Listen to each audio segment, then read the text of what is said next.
When proud New Yorker Rosie Perez moved to California to help her struggling cousin look after her 2 kids, she had no intention of becoming famous. The Brooklynite worked a number of part-time jobs while studying biochemistry at college, and in her downtime, she liked to go dancing at local nightclubs. The 19-year-old was throwing shapes at a joint called Florentine Gardens one fateful evening when she was spotted by a talent scout from the long-running music and dance show, Soul Train. Being a teenager, being asked to go on Soul Train, it was mind-blowing, Perez told Esquire.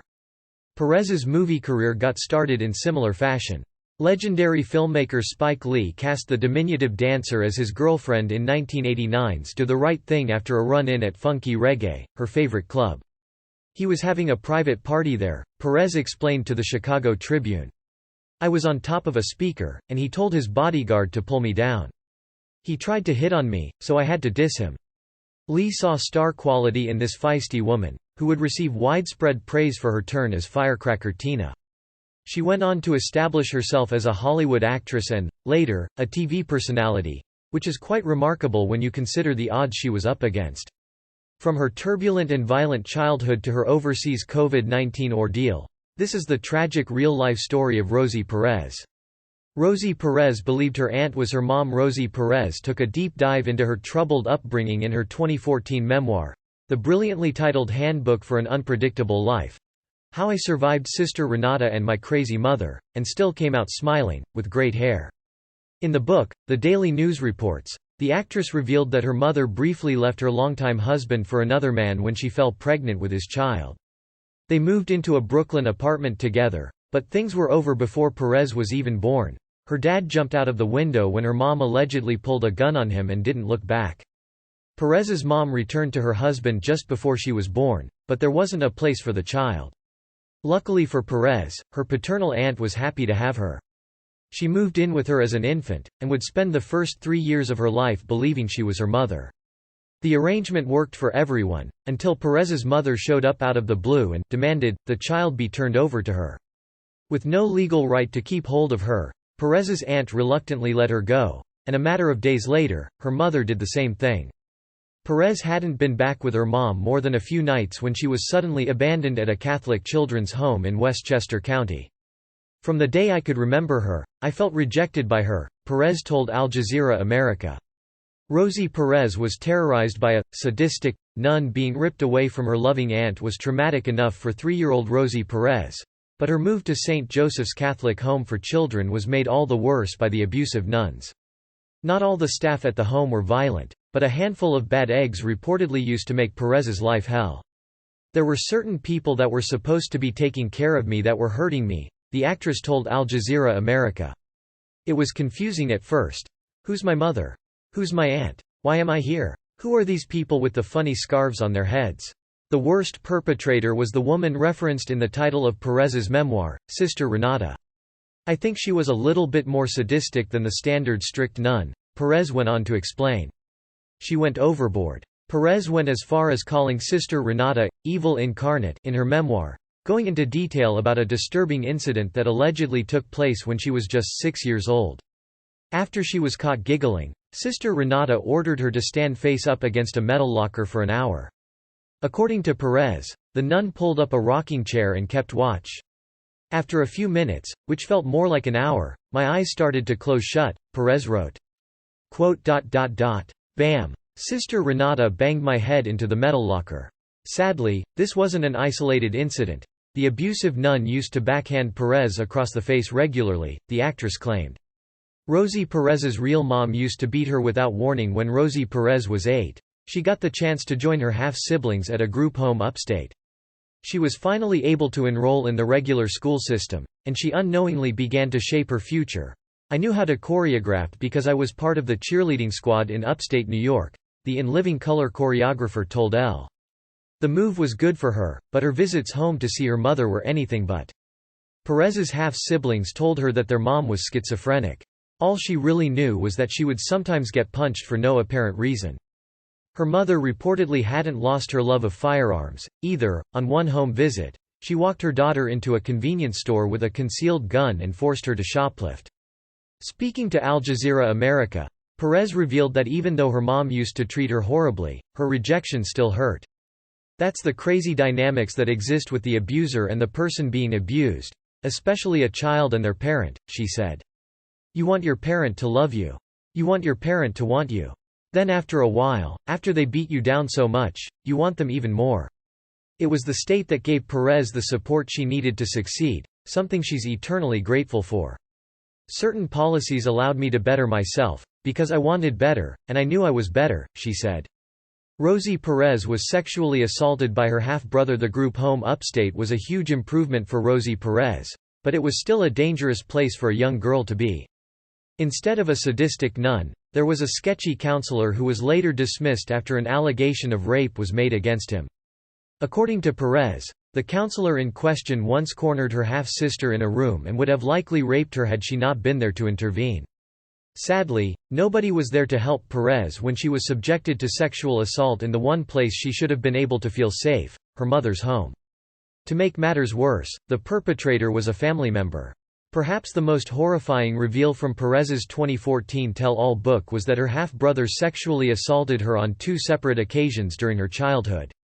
The alleged attacks took place when Perez was home visiting her mother, who she said reacted violently after her daughter told her what had happened. "You think he would pick you out when you're the ugliest," Perez's mother told her, as she revealed in her book, via the Daily News. "He can pick any of your sisters who are prettier than you." Perez was beaten and branded a liar by her mom, and her half-brother was never prosecuted for his crimes, per CNN. For Perez, helping her half-siblings break the cycle of abuse, all of them were victims, she said, was the most important thing. Rosie Perez learned how to box. It didn't take Rosie Perez long to get sick of the beatings coming at her from all angles. She realized pretty quickly that she needed to know how to properly defend herself against attackers, and she knew right away which discipline was for her. The actress has been into boxing since she saw Wilfred Benitez, who, like her, is of Puerto Rican descent, lose to Sugar Ray Leonard as a teenager. "I wanted to cry because the Boricua lost," Perez told the New York Times. "But I was also happy because Sugar Ray won. I felt so guilty about that, but I just loved the way he fought. That's when I knew I was hooked. I was a boxing fan for good." Perez got deep while discussing boxing with Al Jazeera America, calling it a metaphor for life, during a revealing interview. "Boxing, the sweet science, is to hit and not get hit," she said. "I had to physically fight back or else, my A** was going to get kicked. And it did, a lot. And I got tired of it, so I learned how to box. I learned how to fight." Perez would go on to utilize her combat skills throughout her career. She boxed during the iconic opening credits sequence of her debut film, Do the Right Thing, and she was still throwing punches at 55 when she played disillusioned Gotham City cop Renee Montoya in 2020's Birds of Prey. Someone tried to slash Rosie Perez's face in the schoolyard when Rosie Perez left her group home at the age of 14. It wasn't her biological mother she moved in with. It was her original mother, her beloved aunt. She was happy to finally be back, even if there wasn't much cash to go around. "I didn't include this in the book, but once, when work was slow and money was tight, my aunt cut up some Slim Jims. She worked at the factory in Brooklyn, and put it in the rice as meat for dinner," Perez told CNN. "We looked at each other and I could tell she was embarrassed, but just then she said, 'He,' and we started laughing so hard." Perez's aunt enrolled her at Grover Cleveland High School in Queens, where trouble found her once again. "I grew up hard knocks," she explained to the New York Times. "I learned to fight my way through life. You get knocked down, you get back up again. I think that's why boxing resonated with me so much even as a little girl." The new girl was involved in regular schoolyard altercations, but none of it fazed her until another student decided to pull a razor on her one day, threatening to cut out her dimples. Boxer or not, that was the final straw for Perez, who decided it was time to put New York City in her rearview mirror and start over fresh out in California. The industry tried to whitewash Rosie Perez. The very first time that Rosie Perez traveled abroad, she experienced racial profiling. Authorities at London's Heathrow Airport subjected her to a full-body search because they assumed she was a «drug mule», the actress told Uproxx. Sadly, things weren't much better back home in the United States. Perez found that, as a woman of color, respectable roles were exceedingly hard to come by. "When I first started in this industry, they didn't want diversity," she told People. They wanted me to be completely whitewashed, but I've never shied away from portraying my Puerto Rican-ness." In her memoir, Perez revealed that she almost didn't get to play what's arguably her most iconic role in the film, White Men Can't Jump, because producers were nervous about her ethnicity. "The studio, as I was told, had a problem that I was Puerto Rican," she wrote, adding that, they were worried about the interracial aspect of her relationship with Woody Harrelson's character. Harrelson wasn't having any of it. He clicked with Perez during her audition, and the Cheers star stood his ground against the big wigs. "The rest is history, but that kind of discrimination is still rampant in Hollywood," according to Perez. "I think it's really, really important for Latin actors and actresses to go out for roles that are not specifically designed for a Latino character," she told People. "Let them know that we're not just one thing. We're human beings first and Latinos second."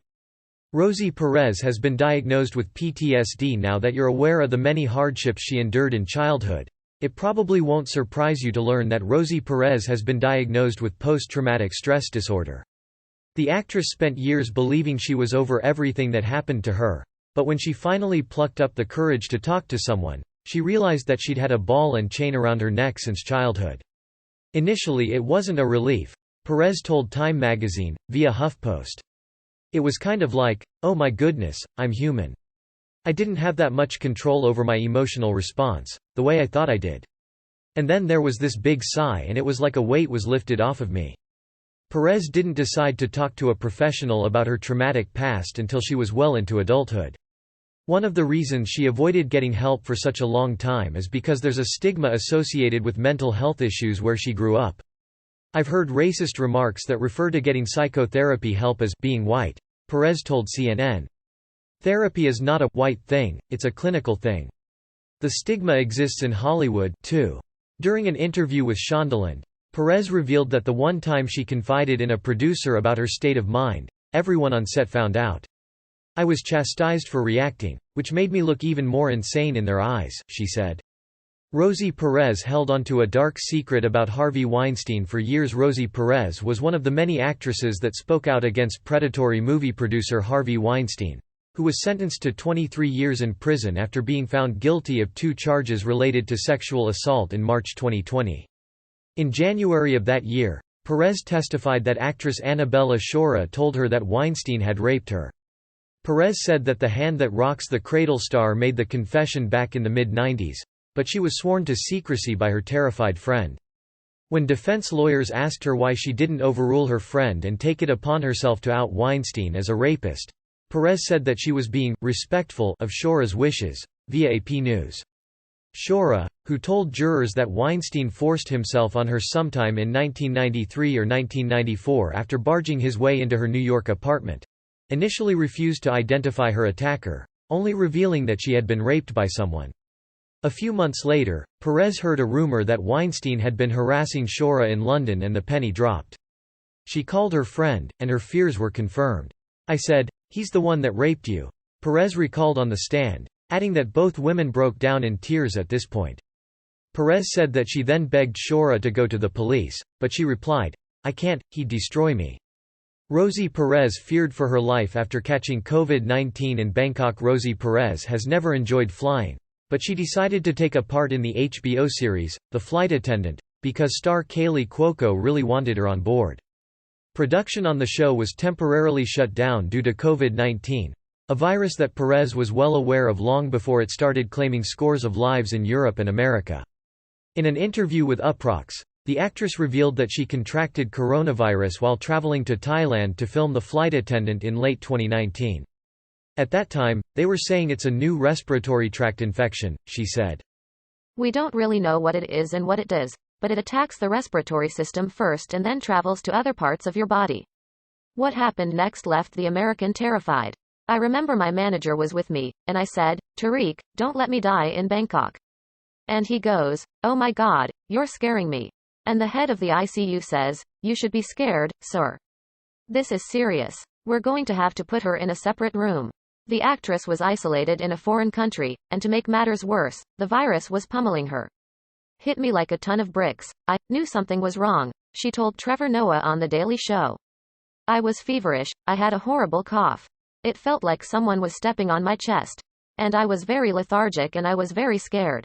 Rosie Perez is now a mental health advocate for people of color. She became an Academy Award-nominated actress against all the odds, and now Rosie Perez wants to help others open up about their mental health struggles, people of color in particular. The actress has seen too many people shun the help that they need out of a misplaced sense of pride, and she's out to put an end to it. As people of color, sometimes we don't get the mental help we need, the dancer-turned-movie star told the New York Amsterdam News. We might go to a church or something, but that's not enough. I was hit in the head repeatedly, physically, mentally and emotionally. But I understood my spirit and I honored my spirit. I understood that I was special. I wanted to be the best me I could be, so I went and got help. Perez believes that if speaking to somebody worked for her, then it can work for anyone, but finding the right person to talk to is absolutely key. The New Yorker tried a few different professionals before she settled on one who understood her wants and needs. A friend introduced me to a psychoanalyst and we clicked, Perez told Shondaland. She didn't let me get away with things.